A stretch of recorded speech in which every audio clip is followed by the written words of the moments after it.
সরকারের 2 মাসে যে সমস্ত কার্যকলাপ বেসিক জায়গাগুলোতে হাত দেওয়া হয়েছে, প্রত্যেকটা জায়গায় জনগণের আকাঙ্ক্ষার বিপক্ষে চলে গেছে।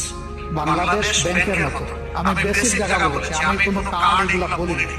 বাংলাদেশ ব্যাংকের মতো সেন্ট্রাল ব্যাংকের গভর্নর নিয়োগের ক্ষেত্রে যে কাজটা করা হয়েছে এবং সাবেক গভর্নমেন্টকে বিদায় দেওয়ার যে পদ্ধতি অনুসরণ করা হয়েছে, যা কিন্তু দেখেছি। এখান থেকে শুরু করে আমি বারবার এগুলো মেনশন করতে যাচ্ছি না। এ পর্যন্ত যে সমস্ত জায়গায় পরিবর্তন এসেছে সেগুলা জনগণ এবং ডেমোক্রেসি কোনটাই সাপোর্ট করে না। এমন খেলার মাঠটা পর্যন্ত আমরা উন্মুক্ত রাখতে পারলাম, ওখানেও গিয়ে আমরা যাবে।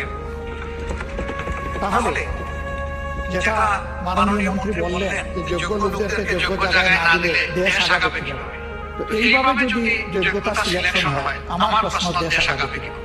আমরা তো কার ইন্টেনশন কি সেটা দেখতে পারবো না, এটা মনের ব্যাপার, এটা একমাত্র আল্লাহ তাআলা জানেন। আল্লাহু আলিমুম বিযাতিস সুদূর।